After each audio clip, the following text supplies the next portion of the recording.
Dan gue benci banget denger Papaya Rules tuh, gue benci banget.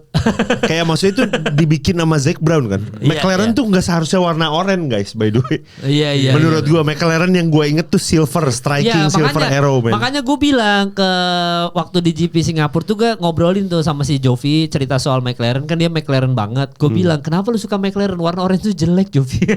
Maksud gue itu gak ada maksudnya kesan classy-nya hilang, gue bilang gitu. Iya. Ya nggak apa-apa, yang penting jago aja kan, jawab gitu dong. Tapi bener gue setuju, orange tuh jelek banget sumpah.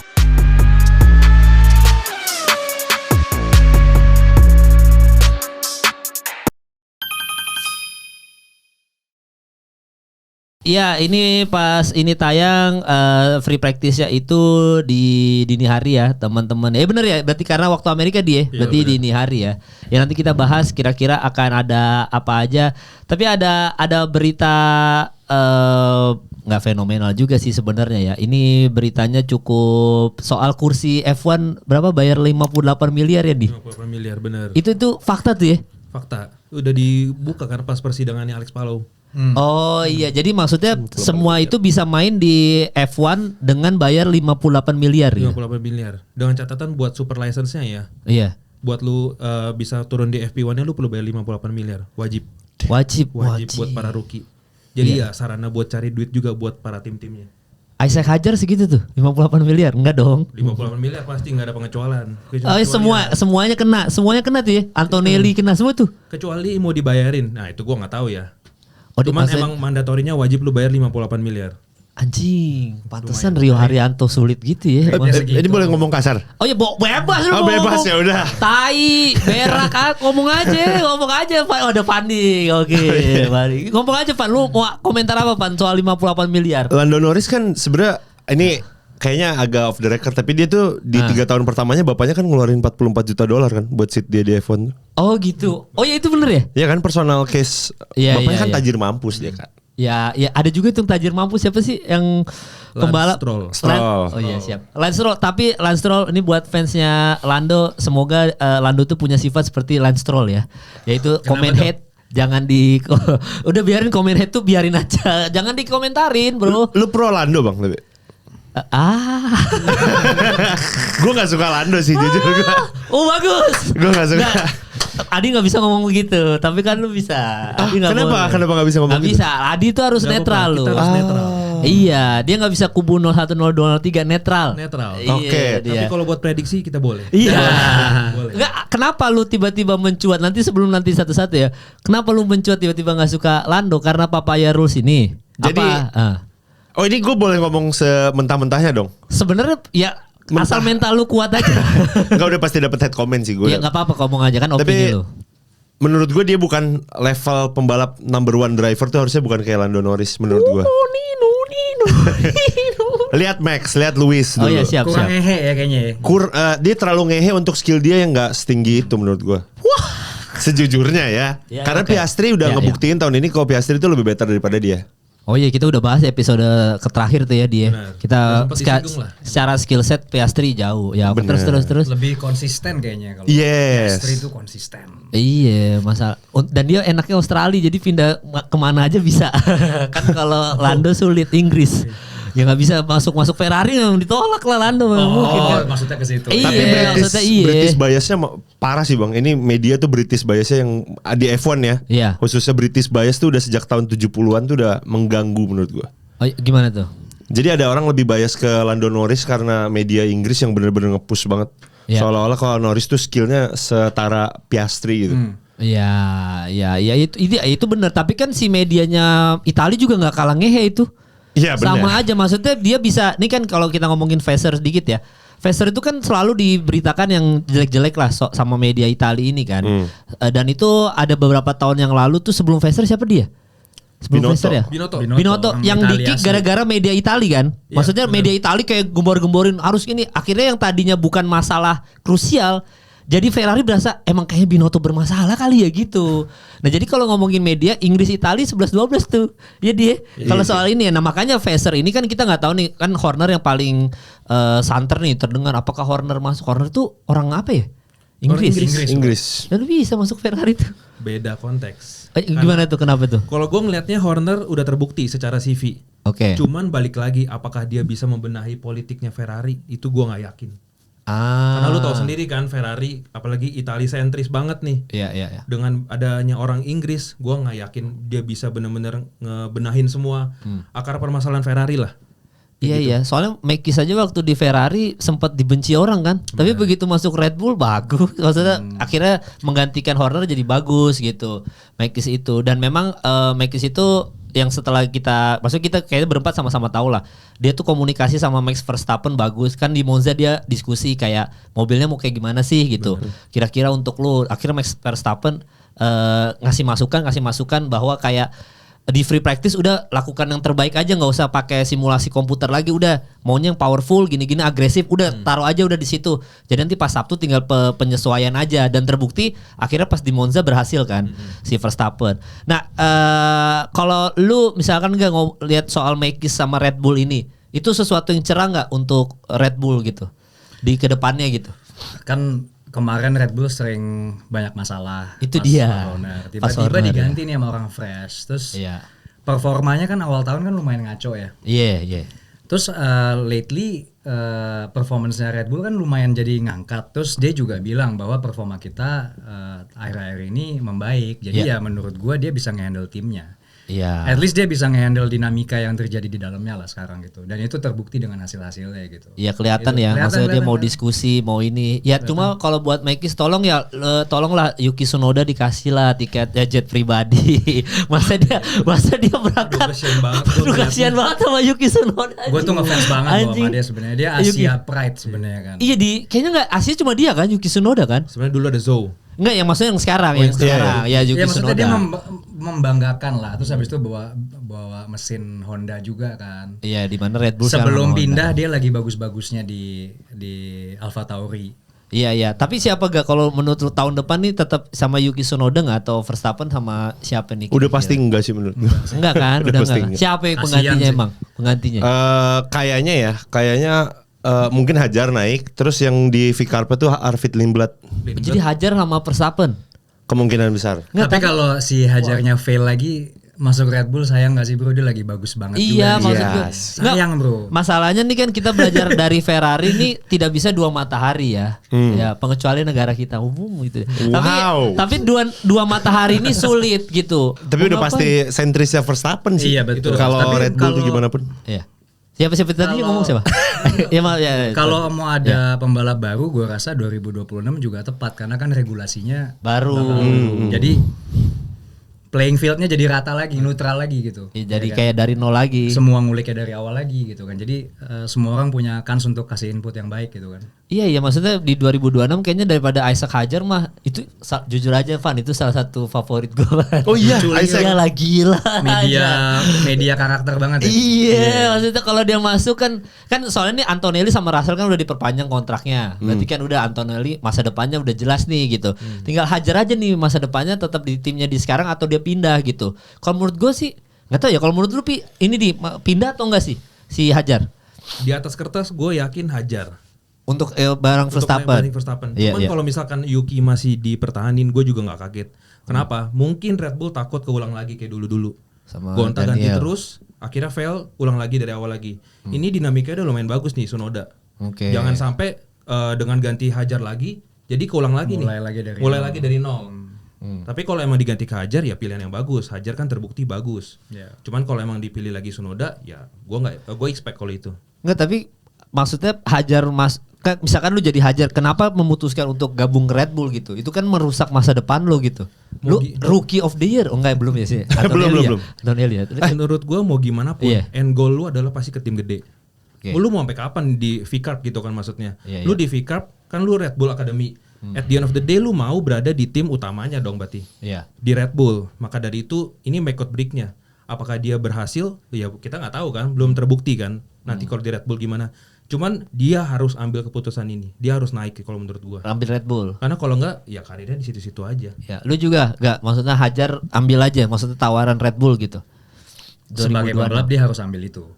Walaupun ya jadi backup aja. Walaupun ada resiko, kita bilangnya resiko ya. Dia bakal flop gitu. Tapi path logis dia ya ke tim feeder tim utamanya dia, Red Bull. Iya. Seberapa sulit sih maksudnya untuk driver kedua itu menyesuaikan mesin pertama gitu? Maksudnya driver pertama misalkan request nih, bla bla segala macam gitu, Verstappen. Harusnya kalau Hajar bisa menyesuaikan dong skillnya dia untuk mau stylannya Verstappen gini, atau itu sulit sebenarnya? Kalau menurut gue sih ada bingungnya karena tahun depan kan regulasinya reset. Iya reset ya. Kita pikirnya kayak tahun 2009 deh. Kan waktu itu riset besar-besaran kan 2009 tuh. Iya. Sebenarnya second first driver tuh penting ya. Ada setup yang lebih didengar lah. Waktu dulu Brown GP kan Jenson Button tuh lebih didengar daripada Barrichello kan. Barrichello ya. Tapi waktu dia riset regulasi, input dari dua-duanya tuh benar-benar buat tahun pertama ya, at least 2026 tuh input dua-duanya benar-benar harus disatuin. Iya benar. Karena kita riset dari nol lagi. Iya. Kecuali kayak favoritismnya mungkin kalau McLaren misalkan lebih ke Lando contoh. Iya. Nah itu gimana timnya? Tapi menurut gue logically 2009 yang dulu rubah regulasi 2009 95. Iya. Terus 2014 sorry. Iya. Itu semua inputnya dua driver. Bahkan Mercedes pun kan Rosberg sama Hamilton inputnya dari dua pembalap. Benar. Iya dan works ya ternyata ya. Maksudnya nggak ya zaman Hamilton sama Bottas juga dua input kan. Tapi nggak yang gimana-gimana gitu. Yeah. Beda sama si kalau yang khas tuh si Grosjean sama si siapa? Magnussen. Itu kan berantem. Maksudnya inputnya nggak bisa satu. Ini pun kita ngomongin McLaren kita nggak tahu nih. Maksudnya tadi lu bilang ini inputnya masih inputnya Lando nih. Karena kan sebenarnya bukan Papaya rules, Lando rules. Yes. Jadi kan apapun yang ini ikut Lando pasti kan. Maksudnya gitu. Kayak ada perbedaan ketika Lando yang nyenggol, lu harus ini mundur, tapi begitu Piastri langsung ditegur sampai matiin radio gitu. Yeah. Jadi memang dua driver ini apalagi kalau tapi jauh sih memang umurnya Hajar sama Verstappen. Verstappen tuh umurnya berapa sekarang? 28 sego deh. Iya 28. Si Hajar berapa? Isaac aja 21. Gitu. Paling 20 awal paling. 20 awal kan, maksudnya 20 21 lah. Ya masih bisa sih kalau dia ngambil, maksudnya bukan umur yang deket kayak Piastri sama Lando kan umur deket tuh. Jadi egonya sama-sama deket ya Piastri sama Lando ya? Enggak terlalu sih. Iya kayaknya 3 tahun 4 tahun berapa ya? Berapa tahun ya? Pasti. 3 tahun. Piastri kan angkatannya setelah Lando. Oh iya, Piastri lebih muda. Piastri lebih muda. Lando Iya, kan jadi mau nggak mau harus ikut abang-abangannya. Oh iya benar. Jadi justru bagus buat Hajar ya kalau dia pindah Red Bull ya, dia dapat pengalaman baru juga, secara spotlight dia dapat. Dan kalaupun nanti dia gagal di situ, mobil-mobil lain masih mau gue tarik gitu. Iya, nambah Cadillac lagi kan tahun depan. Iya, nambah Cadillac. Gimana tuh prediksi lu Cadillac 2026 tuh, Van? Cadillac tuh masalahnya engine-nya Ferrari kan? Iya. Ya. Nah, men. Udah ada sampelnya. Iya, masalah Ferrari itu dalam sejarahnya juga tiap dia menjadi ada tim konsumen dia. Nggak pernah sukses. Nggak pernah bagus. Iya sih. Tapi Mercedes selalu sukses. Ford tahun depan kan Red Bull Ford. Iya. Itu selalu bagus. Oh. Brown GP Mercedes juara dunia. Iya benar. Terus dulu McLaren Mercedes tahun ini juga McLaren Mercedes kan. Iya. Kalau Aston Martin tahun depan gimana? Honda. Iya. Kan. Honda kabarnya lagi bagus loh. Ya Honda lagi gacor tuh. Selama pembalapnya Lance Stroll sih enggak ya. Bener, gak bakal kemana-mana. Gak bakal kemana-mana. Orang tuh kalau udah masuk F1 jago lu, Van lu. Sebenarnya memang jago, cuman dibanding yang lain dia iya enggak ya harusnya. Iya. Siapa dong penggantinya kalau Aston Martin mau bersinar? Yuki dong. Secara logik Yuki dibayarin sama Honda. Honda tuh harusnya bisa mindahin Yuki ke Aston Martin. Menarik juga ya. Iya menarik ya dia kalau Yuki lobby-lobbiannya dewa menarik sih jujur. Iya, susah. Cuman gua nggak tahu nih apakah Honda masih mau ambil Yuki. Oh, karena kan dia udah putus kerja sama. Oh. Udah putus kerja sama dari tahun lalu kalau gua nggak salah inget. Gitu. Dia udah nggak mau lah, maksudnya Honda udah nggak mau backup Yuki terus. Ya. Cuman kalau konteks Aston Martin ini, kalau misalkan Yukinya mau diambil Honda, ya keputusan bagus lah dibanding pakai Lance Stroll menurut gua. Real. Iyalah itu, bener itu. Itu upgrade yang sangat amat signifikan menurut gua. Iya. Yuki Tsunoda, nah itu bisa bersinar tuh dia tuh. Maksudnya nggak di bawah 10 terus tuh. Ya kan? Maksudnya dia bisa lah pi berapa 9 lah bisa lah. Ya, bisa lah ya. Ke 9 ya. Ya tapi sebenarnya gini nih, kalau ya. misalkan let's say lu seorang tim principal, Iya. lu lebih milih modelan driver lu macam Lando sama Piastri yang dua-duanya sama-sama first driver, atau zaman dulu contoh misalkan Hamilton sama Bottas, atau Verstappen Perez. Gue lebih baik yang ada yang lebih superior. Jadi maksudnya Verstappen Ya ini contohnya Perez. Ya Verstappen Perez atau Hamilton Bottas. Karena timnya lebih gampang dikontrol. Oke. Di dalam kontrak mereka kan jelas juga siapa yang harus dimenangin, siapa yang harus ngalah. Iya Lebih mudah benar. untuk ngekontrol. Iya makanya nih sebenarnya momen endingan ini udah McLaren menang konstruktor kan udah beres gitu ya. Udah 2 kali mereka udah buktiin, tinggal sekarang driver aja nih. Iya makanya Piastri si anak baik harus jadi anak jahat. Iya. Maksudnya di sini ya oke lah misalkan momentumnya cuma ini doang dia bisa juara dunia gitu ya kan kita nggak tahu musim depan gimana dia di pursuit McLaren kah atau enggak. Makanya Piastri emang harus sekarang dia harus jadi Hamilton 2007. Siap. Iya. Membangkang bro. Dia harus punya Mamba mentality tuh Mamba. Itu dia. Iya jadi gitu makanya. Tapi kalau lu siapa Van? Maksudnya lu lebih first driver kayak Piastri Lando atau Bottas sama Hamilton atau Barrichello Schumacher gitu? Gue bener-bener yang menurut gue line up terbaik yang nggak konflik ya akhirnya itu yang 9697 tuh Williams tuh Damon Hill sama Jacques Villeneuve tuh. Sebenarnya dua-duanya bagus tapi mau ngalah. Mereka tahu harus gimana di mananya dan kapan. Dua-duanya juara dunia kan akhirnya. Iya. Nah, McLaren tuh Zac Brown tuh emang anjing dia tuh. Iya, dia tuh kayak siapa sih haters yang banyak juga tuh selain Zac Brown tuh gue lupa lagi namanya. Tapi memang Zac Brown tai juga tuh. Maksudnya dia itu berpihaknya kelihatan banget aja gitu maksud terlalu kelihatan. Kan ya lu tau lah McLaren ini lagi di atas dua-duanya kan pasti kan fansnya sama-sama banyak nih Piastrinya banyak Landonya banyak gitu tapi kan dia kayak ya udah gue sih lebih ke Lando aja kayak lebih ya gue Zac Brown emang tai aja sih gue nggak suka yang kayak gitu-gitu tuh ngeselin aja tuh tapi memang kalau pribadi lu sama sama Zac Brown lu ngerasa bahwa dia tetap jadi orang yang bagus nggak? Maksudnya ngebawa tim ini gitu dengan sifatnya dia yang kayak gitu. Secara bisnis iya, tapi secara sports enggak. Oke, berarti kalau menurut gua ya. Karena terlalu banyak kayak yang gue bilang sebelumnya terlalu banyak intervensinya lah. Iya, maksudnya intervensi. Gue gak suka banget sama yang kayak gitu-gituan. Tapi kalau dari performa gimana bro? Iya, kalau dari performa dia sukses ya ngebangunnya. Cuma kembali lagi itu kan konstruktor. Let's say kalau buat drivernya aduh menurut gue parah banget sih ini intervensi buat ke Papaya Rose ini. Iya sih. Ron Dennis anjing. Ron Dennis. Nah, kapan? Iya. Tahun berapa? Kayak tahun berapa Ron Dennisnya ya? Soalnya Ron Dennis nggak se-asshole Zac Brown, setahu gue. Iya, dia tegas doang sih kalau Ron Dennis. Tegas karena dia bisa dia tuh pernah jadi manajernya Senna Prost. Dia pernah jadi manajer Hakkinen Coulthard. Iya benar. Raikkonen Montoya. Iya. Dan itu bagus semua masalah. Alonso Hamilton. Ya tapi nggak seintervensi Zac Brown ya. Terbukti ada hasilnya ada. Ya. Tapi Zac Brown juga ada hasilnya Van sama aja Van. Maksudnya dia ngehe tapi dia ada hasilnya gitu. Iya tapi drivernya nggak gitu ya. Kalau ngomong intervensi Hamilton Bottas juga kurang banyak apa di intervensi bro. Oh iya juga. Dari awal udah jelas Hamilton first drivernya. Nah, itu dia masalahnya. Makanya tadi gue bilangnya gue sukanya kalau udah diatur dari awal. Iya. Kalau dibiarin lepas gitu, problem di belakang tuh bisa macam-macam gitu loh mal. Sekarang kan bisa abu-abu gitu loh. Iya. Jadi sekarang kita berasumsi sendiri kalau misalkan McLaren lebih pro ke Lando kan. Iya udah pasti. Gara-gara yang British bias ini dan Papaya Rose ini. Kan secara nggak langsung kita bisa menyimpulkan sendiri. Padahal mungkin maksud mereka enggak gitu loh. Iya. Tapi kalau lu jadi prinsipalnya McLaren lu invest ke siapa? Lando apa ke Piastri? Gua Piastri. Tadi lu juga Piastri udah pasti. Lu juga Piastri juga. Alasan lu apa? Lebih stabil aja. Lebih konsisten. Oke. Padahal apa karena ini musim ini aja enggak? Lebih stabilnya? Enggak. Lu merasa nanti musim-musim selanjutnya memang dia bakal tetap bersinar kayak sekarang. Dari musim lalu udah ada bibitnya, tapi dia buktiin di musim ini tuh stabil banget kelihatannya dibandingin sama Lando. Jadi enggak one hit season lah ya. Maksudnya dia bakal terus kayak gitu sampai ke depan nih.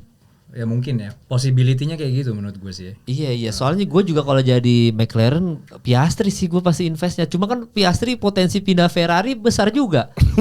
Iya, maksudnya kalau dia pindah Ferrari misalnya Leclerc beneran cabut ya, memilih untuk akhirnya cabut gitu. Bisa Leclerc cabut kemana juga ya? Orang Mercedes aja udah Russell sama ke McLaren loh, switch. Rumornya swap iya. Oh ya di swap ke McLaren. Ikut siapa itu? Ikut siapa dong? Leclerc apa Lando? Ikut siapa? Aduh itu sulit lagi benar. Tapi Lando tuh udah 5 tahun loh di F1 dia prestasinya gak sebagus Piastri. Iya Piastri itu baru musim ke berapa? Tiga. Iya ketiga kan. Tapi udah ada ketiga maksudnya tapi dia udah ngasih lihat bahwa potensi dia juara dunia besar gitu. Ya tapi kalau lu jadi Piastri berarti bangkang atau enggak, Van? Bangkang gua fuck the contract lah kayak maksudnya. Iya bodo amat. Gue yang penting gue juara dunia dulu, sisanya serah lah gitu. Karena kita nggak tahu kan, mungkin ini chance satu-satunya dia buat selama karirnya kita nggak tahu. Kita nggak tahu kan. Tahun depan udah beda cerita. Ya regulasi baru lagi. Riset. Lu Aston Martin gak musim depan gimana? Menurut lu? Aston Martin lumayan investnya udah gila-gilaan, ada Adrian Newey juga. Iya. Alonso juga kayaknya bertahan karena itu ya gitu ya. Jadi tinggi lah harapannya. Gue pengen lihat mereka sukses juga sih sebenarnya. Nah kalau Leclerc pindah Aston Martin, oke nggak? Iya kan pilihannya sebenarnya. Iya maksudnya kan si pilihannya tuh Leclerc tuh sempat ada buka obrolan sama Aston Martin. Gue kayaknya kalau mau pindah bisa lah ngobrol-ngobrol. Selain sama tadi yang isu swap tadi ya, tapi kan dia ngobrol sama Aston Martin sama Mercedes sama si Aston sama McLaren. 3 itu kan dia ngobrol kan. Tapi kan Mercedes sudah pasti ketutup lah udah. Udah Antonelli sama Russell udah diperpanjang sama Toto gitu. Bagus Toto itulah. Dia ya. Dan ini si siapa? McLaren mungkin kita kan nggak tahu nih. Kita lihat musim ini nih sampai GP ending di Abu Dhabi bakal gimana nih Piastri. Kalau Piastri membangkang ya mungkin potensi swap besar tuh ya kan. Untuk bisa 2016 atau 2027? 2027 lah pasti. 2027 ya. Risky banget buat dua-duanya. Oke, berarti ada potensi lah sama Aston Martin. Gimana gak? Lebih cocok mana dia? Pindah Aston Martin atau Aston Martin Manchester City ya? Orang kaya ya? Dia kayak gitu ini ya. ngomongin Leclerc kan ya. Leclerc dengan talenta kayak gitu sih gue dukung dia di tim yang lebih baik aja lah. McLaren berarti. Lebih baik aja. Ferrari sebenarnya tim yang perfect buat dia, mimpi dia juga itu kan. Iyalah dia dari kecil mau mimpi itu. Dia juara sama Ferrari tapi ya kita lihat aja 5 tahun ke belakang bagaimana dia mobil Ferrarinya bisa ngebantu Leclerc nggak terlalu kan. Iya tapi menurut lu Ferrari tuh harus ngapain sih supaya dia bisa membaik lah? Kita kan tahu dia ini batu juga nih orang-orang Ferrari nih.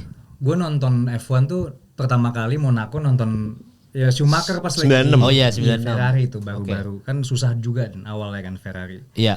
Akhirnya juara gitu. Iya. Jadi kayaknya setiap ada pembalap yang hebat di sana butuh waktu untuk berproses sampai juara gitu. Harapannya kan Leclerc bisa kayak gitu. Cuman gue nggak tahu deh bisa keulang apa enggak ya dengan Leclerc. Dulu terjadi di Schumacher terakhir. Tapi gue boleh nge-counter itu nggak? Iya boleh dong. Jadi waktu Schumacher pertama masuk dari Benetton tahun 96. Iya. Dia kan juara dunia. Oke, Ferrari itu jelek tahun 96 ya. Iya. Tapi 97 tuh udah ada Ross Brown, Jean Todt itu udah ada di timnya. Iya. 2 orang ini itu mastermind strateginya mereka. Ya. Jadi mereka nggak punya kepala masing-masing, mereka ngikut 2 orang ini. 97 itu udah hampir juara dunia loh, Schumacher by the way. Betul. Ya. Lawannya Villeneuve. Tahun 98 hampir juara dunia juga lawan Hakkinen. Ya. Tahun 99 kalau patah kakinya nggak patah itu juara dunia harusnya. Oh iya. Jadi menurut gua kalau apple to apple nggak, karena Ferrari sekarang sebodoh itu memang krunya maksudnya untuk tim manajemennya tuh nggak jelas gitu dari Binotto. Gue rasa dari Vettel waktu masih di Binotto tuh di bawah Binotto tuh menghancurkan karir Vettel menurut gue. Iya kan gue minggu lalu gue bahas juga soal Lewis Hamilton tuh menurut gue blunder masuk Ferrari itu merusak kewangian legasinya dia gitu. Setuju gue kalau itu. Iya soalnya dia udah buset ya kan, walaupun kita udah bahas juga dia dramanya pengen kayak gue ngambil ke-8 di Ferrari gitu, jadi melewati Michael Schumacher. Semua orang ya. Iya dia mau menyelesaikannya tuh manis gitu, tapi justru dengan dia bayangin gue waktu nonton GP Singapura ya, gue ngeliat Hamilton lewat di depan gue tuh, mobilnya lewat itu kayak biasa aja, kayak rakyat biasa, maksudnya itu Hamilton. Nggak gila itu Hamilton loh lewat depan gue. One of greatest of all time gitu. Udah kalau ngobrolin GOAT, nama dia udah pasti paling atas lah gitu. Di mana? Oh lu di Singapura. Wait. GOAT lu siapa? Enggak, maksudnya one of GOAT gua adalah Lewis Hamilton lagi lah. Kalau mau Rushmore mah ada GOAT, masa lu enggak ada Lewis Hamilton, gila lu, Oke, gue masuk akal. Cuman maksudnya GOAT kalau gue boleh tanya nih ke abang-abang semua, GOAT-nya kalian siapa? Gue Schumacher. Gue Schumacher sih. Sama dong, Schumacher ya udah GOAT-nya Schumacher berarti. Iya enggak, tapi kan Mount Rushmore kan 4. Yes. Jadi otomatis kan pasti ada Lewis Hamilton lah 1, lu gila lu. Schumacher, Hamilton, Senna. Verstappen. Iyalah Verstappen, apalagi kalau dia tahun ini juara kelima. Nah, iya, Verstappen lah, udah Verstappen, Senna itu. Balik ke pertanyaan lu tadi iya, ya, sebenarnya ini bertahun-tahun ada masalah yang berulang gitu, pasti ada yang something wrong di dalam timnya. Iya emang, dan itu aja sih. Dan kita tahu ya apa ya. Iya maksudnya kita udah tahu, maksudnya ini sebenarnya kepala batu aja kan dia sebenarnya pengen dengan tetap konservatif lah mobilnya dia, ngikutin tradisinya Ferrari gitu. Dia nggak mau banyak berubah, dia nggak mau ngikutin zaman lah gitu. Tapi ketika dia ganti dari push rod ke pull rod itu dan untuk supaya lebih fleksibel, itu kan sebenarnya secara nggak langsung prinsipnya mulai terkikis sebenarnya. Kenapa lu ngambil pull rod? Pull rod kan zaman kekinian banget gitu. Nggak cocok sama mobilnya dia yang konservatif gitu, dalam tanda kutip konservatif gitu ya. Apalagi kan floornya dia tinggi gitu-gitu. Jadi nggak cocok. Makanya menurut gue pribadi Ferrari ini harus itu aja sih, harus kayak ya udahlah kita mengalah lah demi zaman sekarang. Apalagi tapi memang benar 2026 itu pembuktian Ferrari dengan regulasi yang baru. Prinsipnya dia ini masih bisa bikin dia berkembang nggak? Sekali prinsipnya ini nggak bisa, kelar tuh Ferrari udah. Iya dia mau nggak mau dia harus apa sih yang anak-anak zaman sekarang lakuin buat mobil mereka? Maksudnya udah harus gitu. Dia kan selama ini memang keunggulannya Ferrari kan di situ ya. Maksudnya gue punya ini sendiri lah, settingan gue sendiri yang begini gitu. Ini saklek ibaratnya kalau ada buku resepnya udah nggak mungkin diganggu gugat lah gitu. Ya, dia filosofi kan, dia lah itu. Iya, filosofi dia. Bertahun-tahun masa nggak diganti? Itu dia. Masalah Italia kan gitu. Sekali 3 back tuh Antonio Conte sampai kiamat 3 back gak akan ganti 4. Maksudnya orang Italia kan begitu gak keras saklek lah gitu. Dia kalau 4 back jadi nggak akan tiba-tiba berubah kayak Kluivert babak kedua pindah 4-4-2 dari 4-2-3-1 nggak ada, agak personal, nggak ada Belanda, nggak ada Italia total football yang kayak gitu-gitu tuh nggak ada tuh. Makanya Italia itu saklek dia sekali punya buku resepnya itu dia akan ke situ, dia kan nggak akan berubah kemana-mana. Nah cuma kan yang pembalap lain nih, mobil-mobil lain ini kan ngikutin zaman. Betul. Kira-kira apa ya gitu. Terus ngobrol sama si driver Genzi ini kan kayak, lu sukanya mobil gimana gitu kan, ngobrol gitu, komunikasi bro. Bener-bener tuh dunia mental health tuh bener itu. Tapi ngobrol gua, gitu. Dari 2009 Ferrari itu udah kayak gini bang, dari 2009. Jadi 2008 terakhir kali juara konstruktor tuh dia masih ada input. Dia bahkan salah satu cutting edge innovation tuh Ferrari dulu sebelum regulasi 2009. Tapi dari 2009 dia punya pemikiran sendiri yang the fuck gitu kayak maksudnya kenapa lu ngelakuin ini gitu. Iya. Dia punya apa ya? Jadi diffusernya tuh dia punya gayanya sendiri yang nggak sukses. Nama dia nggak diganti sampai akhir musim baru diganti. Iya, dan itu sih mobilnya dia SF25 ya namanya ya berarti ya. Iya, sekarang SF25 kan. Itu kan sebenarnya di SF24 itu mobilnya sudah membaik, bener nggak? Bener. Maksudnya udah ada tren jelas baik. Hasilnya. Iya, Leclerc lihat aja hasilnya bagus kan. Maksudnya, nah di SF25 ini kan diganti total kan. Maksudnya diganti sama dia. Orang udah bilang, ini udah project mati nih, udah nggak akan kemana-mana nih mobil, juara dunia juga nggak bisa lah. Lu ngejar di peringkat berapa sekarang Ferrari tuh? Konstruktor kan nomor 3 ya, nomor 3. Udah nggak bisa ngejar Mercedes aja udah nggak bisa gitu. Red Bull ya di atasnya dia. Mercedes ya benar, Mercedes. Red Bull di bawahnya Ferrari ya berarti ya. Buset itu gila juga sih Red Bull digendong sama Verstappen. Itu Verstappen Racing Team. Gila, generational talent udah nggak bisa tuh udah. Nah jadi Ferrari itu SF25 udah mati. Nah makanya ketika nanti 2026 itu pembuktiannya dia Van gak sama di. Kalau misalkan Ferrari ini dengan ramuannya dia merasa bahwa enggak 2026 nih gue gacor nih gitu. Gagal udah semuanya tuh. Tapi Horner jawaban gak ya kalau itu dia? Kalau misalkan Vasseur di cut gitu. Horner jawaban nggak untuk ini, untuk merubah buku prinsip tadi tuh? Lama sih. Kalau dia tapi kalau dia dikasih trust, dikasih power bisa aja sih. Oh iya. Tapi tetap butuh proses, nggak langsung instan jadi gitu loh. 5 tahun gitu kali ya. Mungkin ya. Red Bull sampai dia juara dunia 5 tahun sih. Iya 5 tahun kan. Red Bull 5 tahun. 2005 kan 10. Iya. Ya berarti kurang lebih dikasih waktu, nggak akan instan ya. Siapa yang instan ya? Sekali masuk Zac Brown instan nggak? Ross Brown. Iya, yang bikin Brown GP itu instan. Itu instan. Abis itu siapa lagi? Tapi itu one of a kind sih. Anomali juga sih masalahnya. Itu timnya tapi di total take over sama dia. Iya. Honda kan aslinya Honda. Iya. Ya sulit. Beda itu. Ini sekarang orang Inggris misalnya gitu, dicemplungin di kandang Itali. Iya dan benci banget lagi. Kulturnya beda segala macam itu ada penyesuaian yang lama lah itu sih. Iya, tapi cocok nggak Horner menggantikan Vasseur menurut Uga? Kalau Vasseur gagal di 2026 nih. Ferrari. Kalau secara prestasi ya mereka berdua head to head kan jelas lah siapa yang menang gitu kan. Jadi bisa aja sih sebenarnya. Horner ya. Ya, oke. Lu confident juga Van? Bisa aja. Dengan Horner. Gue nggak confident sama presidennya honestly. Si John Elkannya kan. Iya dia agak nggak yakin gue sama dia, nggak tahu kenapa. Iya juga ya. Karena dulu kan Luca Di Montezemolo, siapa namanya Zemelo, itulah ada yang presiden Juventus juga. Iya. Dia itu ngeproperin timnya bisa juara dunia tuh dia agak totalitarian gayanya. Tapi John Elkann ini agak Gen Z gitu menurut gua. Oh gitu. Jadi orang apa sih? Inggris kan? Iya bukan Itali kayaknya. Makanya. Iya bukan Itali udah itu. Makanya mungkin jadinya itu juga tabrakan tuh dalamnya tuh. Iya udah pasti tabrakan juga. Tapi ya Horner ya, bener presiden yang harus di itu ya. Yang dipertanyakan. Iya, Erick Thohir itu. Iya. Harus diganti. Lu ada gimana bang? Tapi apa itu? Enggak soal Ferrari. Soal gue gak tau loh. Lu ngefans sama siapa sih sebenarnya? Ngefans ya? Iya ngefans lu sama siapa sih? Ya gue ngefans sama, kalau gue driver gue Schumacher dari dulu. Berarti kan gue Ferrari juga sebenarnya. Ferrari itu udah kayaknya kalau kayaknya semua orang emang pintu masuk kita mah pasti Ferrari lah. Walaupun zaman Mika Hakkinen, zaman Kimi Räikkönen sempat lah kayak oke juga nih McLaren ini oke gitu. Tapi sampai sekarang tetap Ferrari. Makanya kalau udah kayak Ferrari kayak Manchester United gini gue kekasian juga gitu. Harus kembali ke kejayaannya gitu loh. Buset, lu kalau lihat Ferrari itu ya maksudnya warnanya merah. Iya, lewat mobilnya. Itu tuh udah pasti ikonik banget buat kita semua. Tapi enggak tahu ya itu ikonik buat Gen Z atau buat kita. Lu kan Gen Z gak sih masuknya 28 tuh enggak ya? Tapi gue nonton dari 2003 bang. Iya, jadi udah pasti Ferrari. Iya pasti Ferrari. Ferrari mah motorhead mah. Iya, apalagi zaman dulu mana ada tuh tiba-tiba Red Bull juara, Ferrari mau Ferrari aja sampai kiamat juga Ferrari terus kan.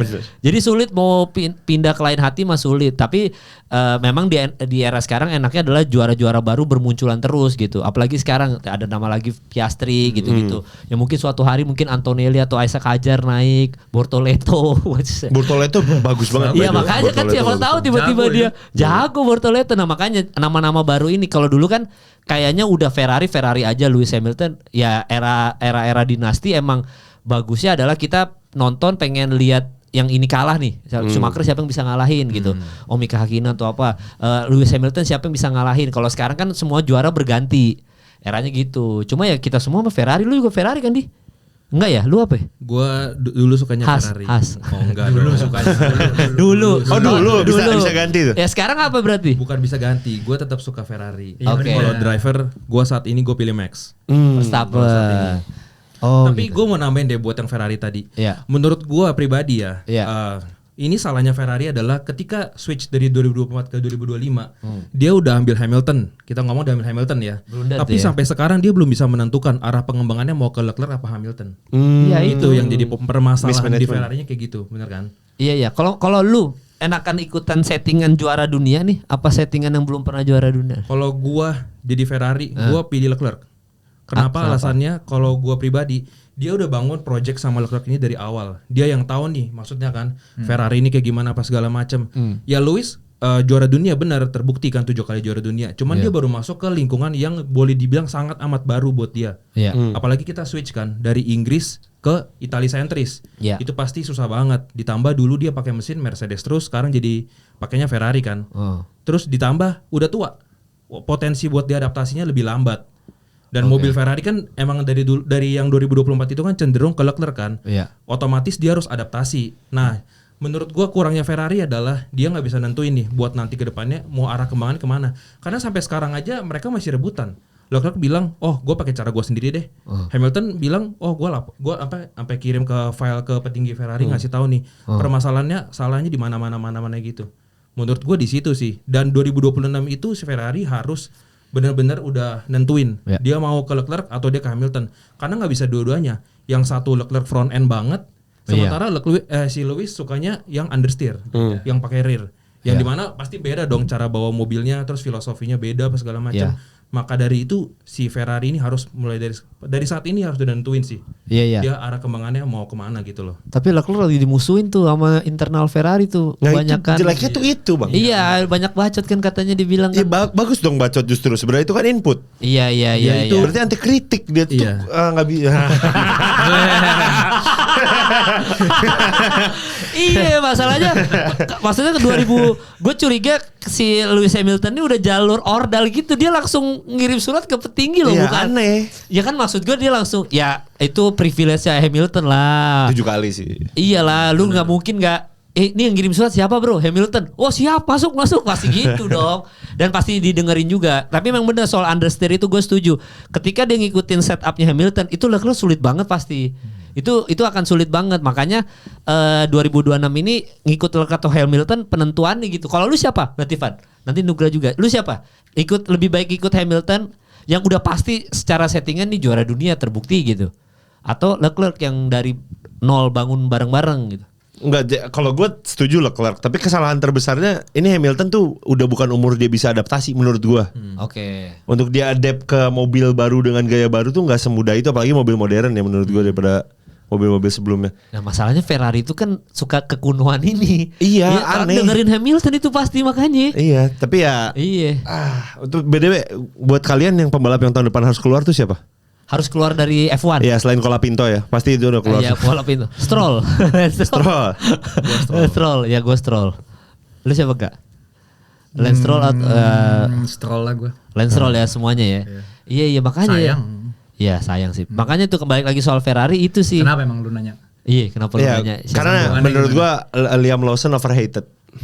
Dia sebenarnya pembalap bagus, cuman orang-orang karena dia ngegantiin Ricciardo jadi overrated ke dia. Dan dia overhated. Hated dan dia dinaikin duluan sebelum Sunoda. Iya. Itu dia masalahnya juga. Padahal bagus, pembalap bagus. Ya mungkin dikasih waktu nanti 2006 mungkin nggak tahu ya. Nanti kita lihat aja. Kalau Lance Stroll di-cut. Kalau Pinto kasian sih. Overrated sih. Iya. Tapi gue tim Bortoleto. Sempat bagus. Iya, gue tim Bortoleto juga. Iya, kalau Pinto tuh. Kalau lu siapa gak? Ya ini kan Ferrari balik lagi pemikirannya kuno. Dia pasti ngikut Hamilton atau Leclerc nih. Prediksi lu. Kalau gue balik lagi sih, it's time for a change ya kayaknya. Udah jadi harus ganti. Kasih kesempatan untuk pemikiran baru. Oke. Gue lebih ke situ sih. Jadi Leclerc aja ya, harusnya yang dia udah punya so many years di belakang untuk ngasih tahu ini itu kan. Ya coba deh. Berarti yang lain. Skrip terbaik untuk Hamilton, berarti kan kita ngomongin pensiun deh misalkan ya. Skrip terbaik untuk Hamilton ada dia bertahan di Ferrari sampai pensiun, mengumumkan saya pensiun dari F1 atau dia pindah tim yang mau dengerin dia. Lu gimana Di? Gua stay di Ferrari. Sampai udah jadi second driver udah biarin aja gitu. Minimal dia pensiun di Ferrari. Karena let's say dia pindah tim dan dia gagal lagi. Wah tuh abis sih legacy dia. Menurut gua bakal tercoreng lah. Bener. Iya maksudnya sekali tercoreng, aduh Rasmon kita harus beda terus ganti. Udah jelek kayak Michael Jordan pindah Wizard aja, ngapain pindah Wizard? Bener juga. Bener analoginya kan sama bener. Tercoreng maksudnya Michael Jordan di Bulls, wah udah gila. Ronaldo pulang ke MU lah. Ya. Ronaldo Al Nassr aja kan gitu. Ya itu kan dia jadi Miami juga Messi ya. Tapi nggak masalah. Cuma ya gitu kayak perbandingannya Michael Jordan masuk Wizard aja gitu. Jadi ya mending stay di Ferrari udah sampai pensiun. Kapan waktu yang tepat untuk pensiunnya Hamilton? Kalau kapan nggak tahu ya. Cuma misalkan 2027 penentuan dia sih. Oh, dia karena kalau let's say 2026 dia nggak perform, gue rasa bakal digantiin sih dia sama Ferrari. Iya maksudnya kalau gue mending kayak kan kita nonton film F1 di bioskop ya, yang Brad Pitt ya. Kalau menurut gue dia kan nemenin si nomor satunya tuh, Brad Pitt kan nemenin yang mudanya tuh. Nah itu Leclerc-nya udah ngikutin aja, tapi nanti di Abu Dhabi atau di Qatar dikasih kesempatan, Hamilton lu podium nomor 1. Nah gitu. Terlalu Hollywood ya. Gak apa-apa kan ending Abu Dhabi atau Qatar deh gitu. Udah lu finish deh nomor 1. Udah terus abis itu pas Abu Dhabi nomor 1 gue pensiun dari tuh. Wah konfeti kembang api selesai. Wah itu keren banget itu udah. Tapi klasemennya ke-7. Kasihan juga kalau gitu.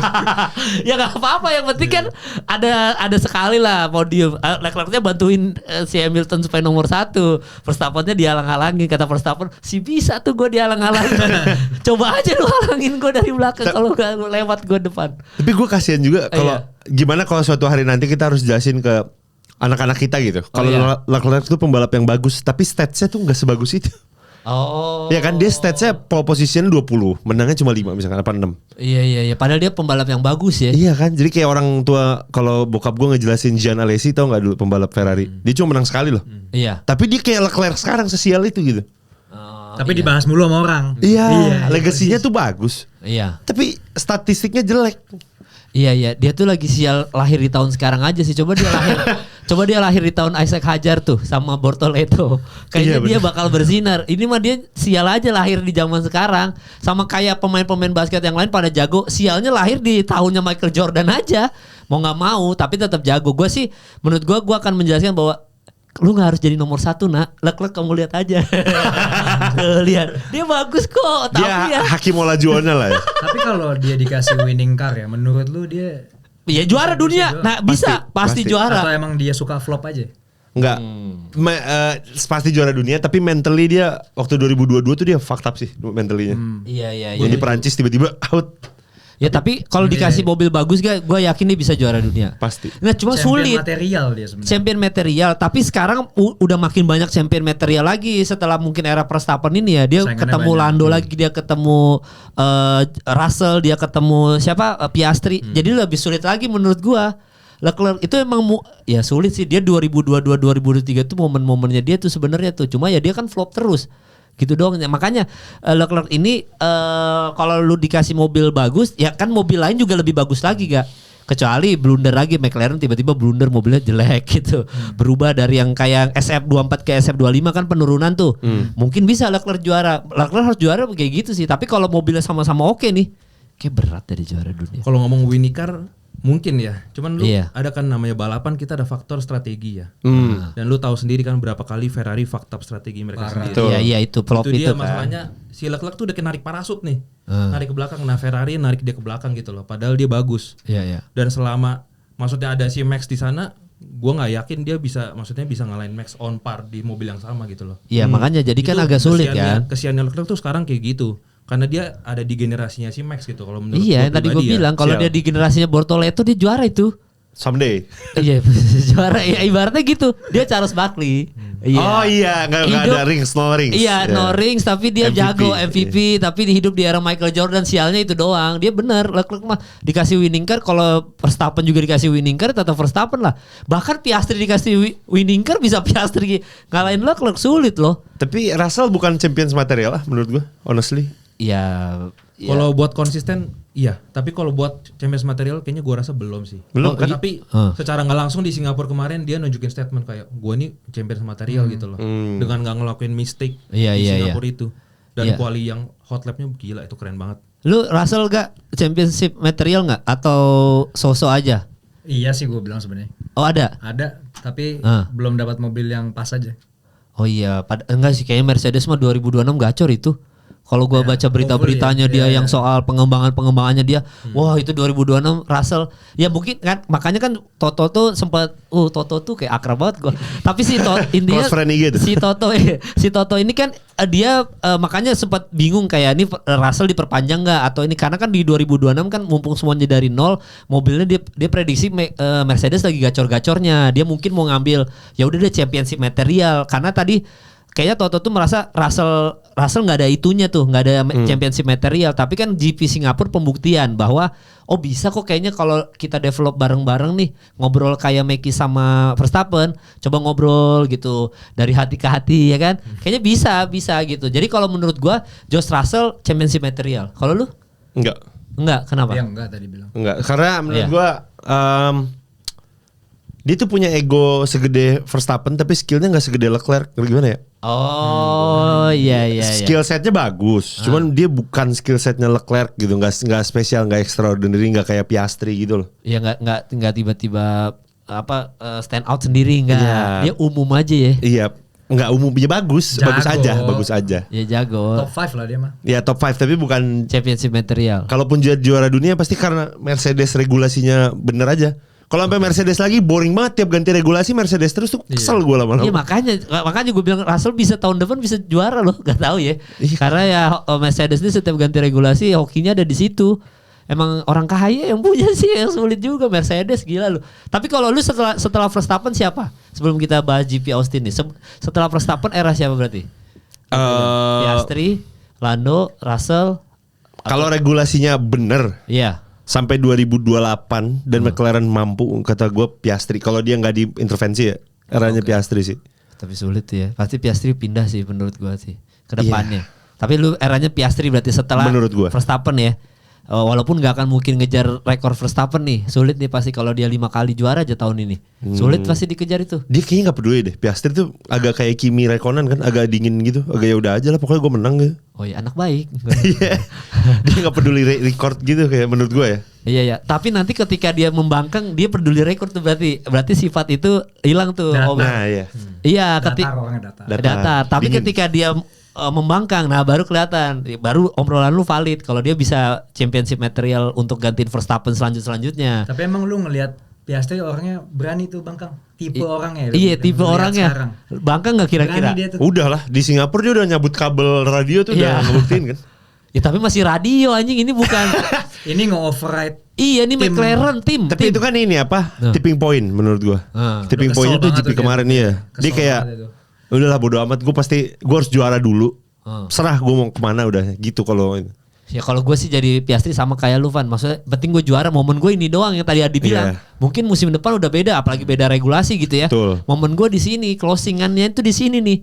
Mending gue membangkang aja. Emang lu nggak ngeliat potensi itu gak membangkangnya Piastri? Atau ada? Anak baik aja sih ya so far. Tapi lu pernah gak sih lihat atlet gitu ya, terus lu lihat kayak oh ini orang ngehe banget. Ini orang matchin-nya banyak nih gitu. Matchin banyak tuh maksudnya ini orang tuh punya champion mentality gitu loh. Oh itu Giannis tuh. Iya, nah, Giannis Antetokounmpo ya.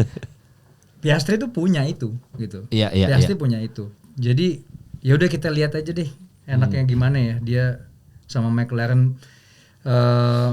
Kalau dia ngebangkang ya sebenarnya kan posisi dia yang terancam ya gitu ya. Iya. Tapi at the same time dia juga perlu ngebuktiin di momen-momen yang dia bisa.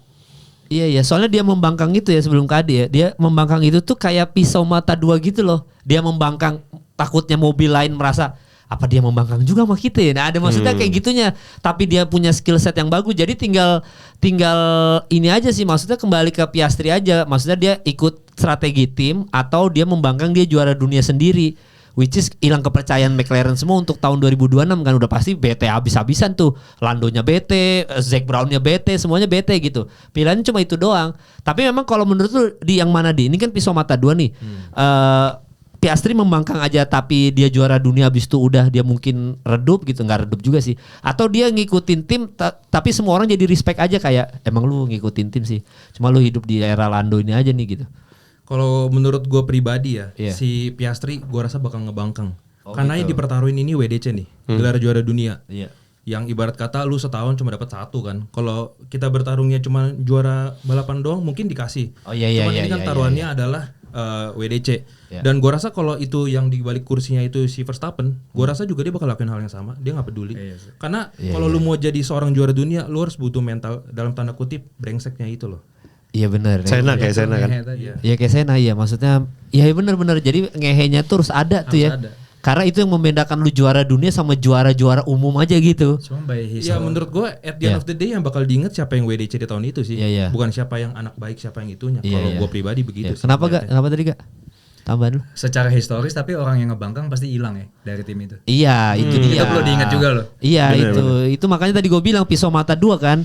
Tapi benar momen itu cuma ada di tahun ini doang Piastri bisa juara dunia. Ini kita ngomongin sekali loh, nama lu akan dicatat dalam sejarah 2025 Piastri gitu. Ya gambling sih. Makanya ini GP yang nanti kita bahas nih di Austin Texas ini pembuktiannya, maksudnya dia mau membangkang atau enggak gitu. Papaya Rules-nya diikutin nggak sama dia gitu. Kalau dia ngikutin Papaya Rules, ya udah berarti kita bisa pastikan Verstappen juara dunia. Nah kalau Piastri ikut Papaya Rules, Verstappen juara dunia. Ini hot text gue dari sekarang aja. Kalau dia, iyalah kalau Papaya Rules, Verstappen juara dunia. Kalau gue hot text gue. Nah kalau dia ngikutin Papaya Rules, Verstappen juara dunia atau masih Lando atau Piastri nih juara dunia? Juara dunia gue bilang. Siapa, Lando apa Piastri? Verstappen. Sama berarti. Salaman dulu kita bahas. Kalau dia ngikut Papaya Rules ya. Iya ya, gue Verstappen. Kalau lu gak? Kalau dia ngikutin Papaya, ternyata di GP Austin Texas dia ngikutin Papaya Rules. Juara dunia Verstappen atau Lando? Ini sobat, konteksnya Papaya Rules-nya ini adalah ngebangkang dalam arti bukan crash kan? Oh bukan, cuman elbow out kan? Ya ngikut aja, maksudnya nggak boleh senggolan yang kayak gitu, yang ngikutin balapan aja. Ya berarti Verstappen. Lu Verstappen juga. Apalagi Verstappen kuat banget loh di kota tuh. Iya, dia sektor satunya gokil sih. Iya, dia menang 3 kali udah sekarang. Di itu ya di Austin Texas ya. Di Texas. Padahal secara track lumayan sulit nih, tapi mobilnya Red Bull tuh kan jago track lurus kan. Low downforce lebih tepatnya sih. Iya, low downforce ya. Iya, jadi di track Austin nih justru cocok banget Red Bull ya mobilnya ya. Iya benar juga sih. Selalu kuat di yang track-track kayak Austin Texas gini. Iya. Kalau lu mau misalkan Lando sama siapa Piastri ikutin Papaya Rules, Piastrinya siapa juara dunia? Norris. Siap. Kenapa itu? Karena udah di favoritism, terus mereka cari cara nahan yang lain. Gimana caranya? Oh. Jadi tetap McLaren yang juara dunia, cuma entah pasti Norris sih kalau ada Papaya Rules. Dan gue benci banget denger Papaya Rules tuh, gue benci banget. Kayak maksudnya itu dibikin sama Zac Brown kan. McLaren tuh nggak seharusnya warna oranye guys, by the way. Menurut gue McLaren yang gue inget tuh silver, striking silver arrow man. Makanya gue bilang ke waktu di GP Singapura tuh gue ngobrolin tuh sama si Jovi cerita soal McLaren, kan dia McLaren banget. Gue bilang kenapa lu suka McLaren, warna orange tuh jelek Jovi.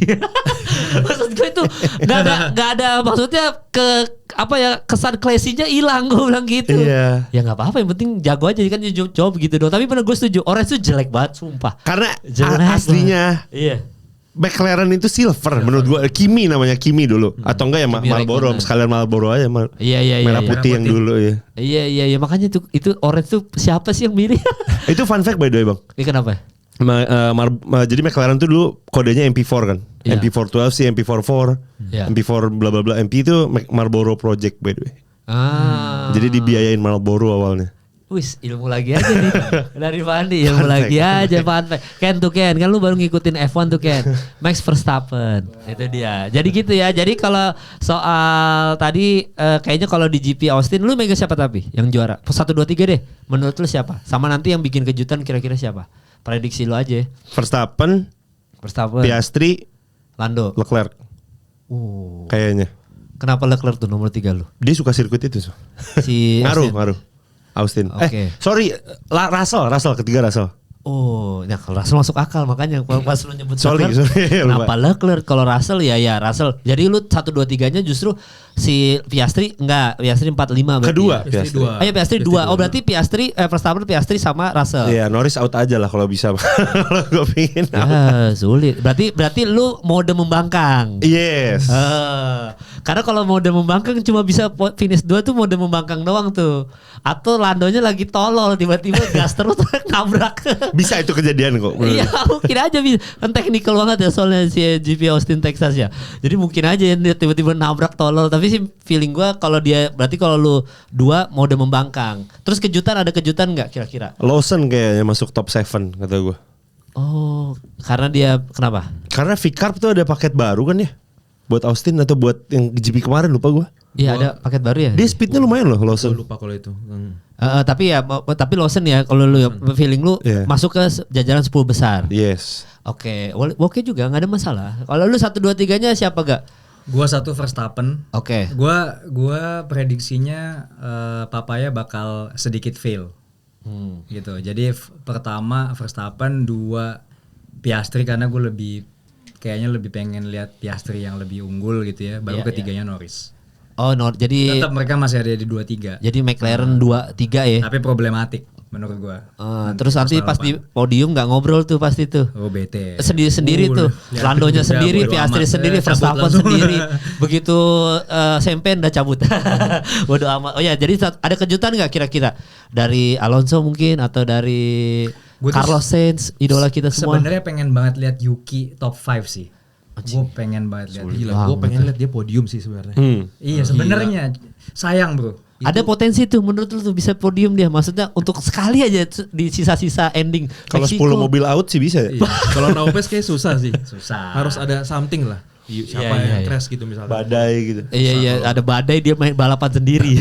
Atau kayak Belgia 98 yang lap pertama hancur semua tuh. Iya baru. Atau dia hujan yang lain stop dia jalan sendiri ya udah dia juara. Begitu ya. Jadi Yuki. Tapi kejutannya lu justru Yuki Tsunoda kira-kira akan ada bikin kejutan. Apalagi dia bete kayaknya berangkat sendiri naik pesawat ya. Iya. Tapi gue juga ngelihat karena si Red Bull kan secara historis kuat nih di kota.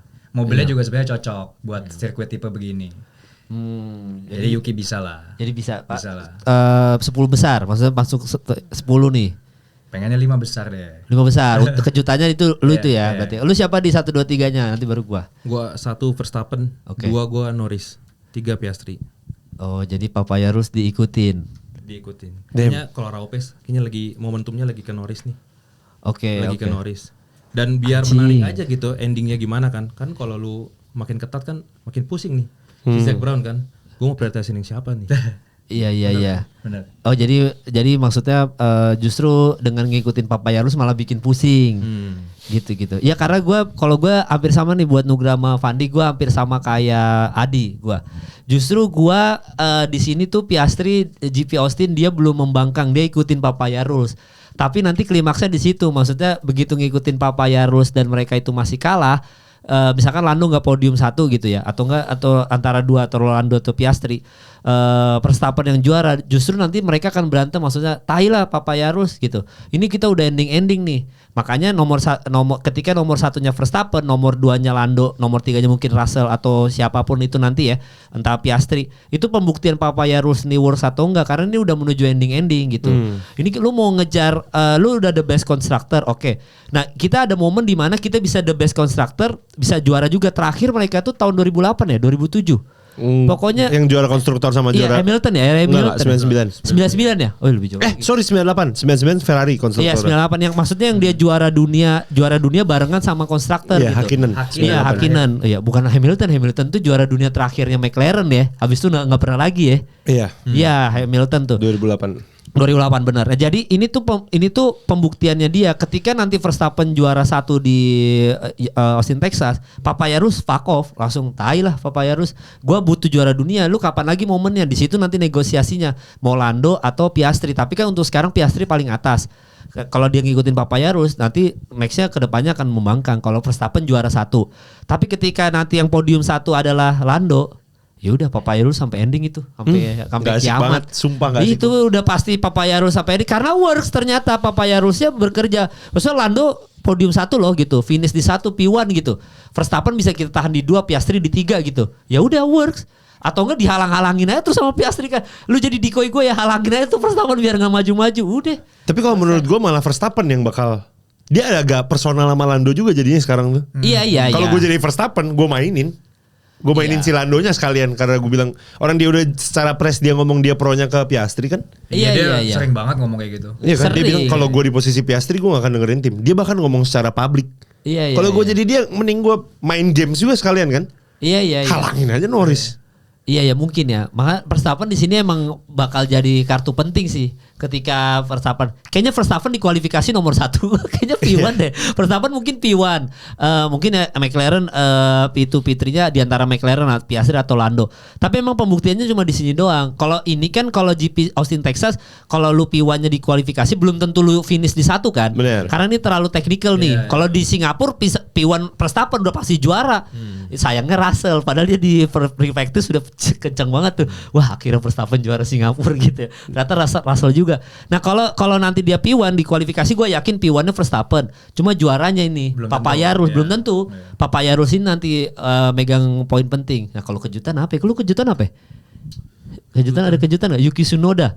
Gue juga pengen Tsunoda sih. Tsunoda. Ya, Yuki Tsunoda ya. Kayak gue kesian gitu liat dia ya. Kesian gue liat dia. Lebih mungkin Bortoleto keempat. Daripada Yuki Tsunoda ya. Kalau kejutan gue justru Russell podium 3 itu kejutan gue. Kalau dia Russell masuk di situ, itu kejutan buat gue tuh. Karena gimana ya, ini udah tensinya antara McLaren sama Verstappen aja, tiba-tiba ada Mercedes masuk di situ, itu kejutan buat gua. Maksudnya lu bisa memanfaatkan konflik Israel Palestina ini. Nggak, maksudnya lu bisa memanfaatkan konflik McLaren sama konfliknya Verstappen ini untuk lu masuk ke situ, itu menurutku kejutan sih gitu. Tapi emang Russell kan lagi inform. Iya, makanya. Jadi kalau gua kejutan gua adalah P3-nya adalah si Russell, itu kejutan buat gua yang lu omongin tadi. Wah, hebat juga Russell. Nah, ketika dia masuk di kejutan, dia masuk di P3, baru gue bisa ngomong Championship Materials 2026 gacor itu. Gacor, bisa Mercedes Best Constructor. Langsung dari sekarang gue Mercedes Best Constructor. Gue soalnya Mercedes, gue ke tim kedua gue Mercedes jujur. Tim ke-1 Ferrari. Ferrari, kedua Mercedes. Udah itu doang. Ketika pisah sama McLaren, gue sempat ya tuh ikut McLaren apa ikut Mercedes, tapi hati gue Mercedes sih. Toto Wolff tuh ada spesial banget di hati gue. Gila. Tapi dia ya gue Mercedes gue. Kenapa? Tapi kenapa? Dia tuh sebenarnya Zac Brown tuh berusaha menjadi Toto tapi nggak kayak dia. Iya menurut gue. Dia tuh so hard try to be kayak Toto gitu. Iya tapi beda kelas bro. Beda nggak bisa si Toto tuh nggak. Namanya aja Wolf lo serigala bro. Yang beda pembawaannya kali. Pembawaan sama cara manajemennya sih. Berkelas aja. Toto Wolf tuh aura farmingnya dia duduk di Toto ini aja. sih cool sih, keren sih dia. Iya kelihatan orang tajirnya kelihatan kalau lu dia duduk SLS gitu tuh vibes-nya tuh. Iya kalau Zac Brown ini ya Allah. SLS. Iya, kalau vibes-nya tuh kayak orang Monaco naik Mercedes SLS yang 55 gitu, Toto tuh vibes-nya. Iya, Toto tuh beda-beda inilah. Lu kalau ketemu Toto salaman tuh goyah itu iman tuh kayak. Lu ketemu Bang tuh? Ya enggak, kalau misalkan ada pembalap salaman sama Toto Wolff, lu masuk gua ya. Berarti itu karisma tuh ya. Yoi, karismatik. Iya bahaya, itu bahaya kalau Zac Brown masuk tim gua ya salaman juga. Masuk ya mikir. Tapi kalau Toto ya. Iya, kalau Toto Wolff salaman, lu pindah tim gue ya salaman kita nih. Deal deal itu Iman gue ya itu. Iya, makanya jadi gitu. Jadi gue tim gue Mercedes. Jadi makanya kita lihat apakah kira-kira GP Austin ini pembuktian Papaya Rules ini di stop sama Piastri sama Lando sama Piastri lebih tepatnya, dan pembuktian juga apakah Verstappen bisa juara dunia di sini. Nanti saya Meksiko wah kita tinggal nikmatin aja tuh. Tapi bener kalau Lando juara Lando yang menang, wah itu sampai kita nonton Meksiko aja kita tetap nanti tuh kayak ada apa lagi ya di sini ya. Sampai ke Abu Dhabi, Qatar, apalagi sih berarti Meksiko, Amerika satu lagi ya. Meksiko, Brazil, Vegas. Oh Brazil, Vegas. Oh ya Vegas, iya Abu Dhabi. Gitu ya. Jadi thank you udah nonton episode kali ini guys. Nanti sampai bertemu lagi. Kalau kita ada race jadi minggu depan akan lebih cepat tayangnya di Rabu ya. Jadi thank you udah nonton episode kali ini, sampai bertemu lagi minggu depan.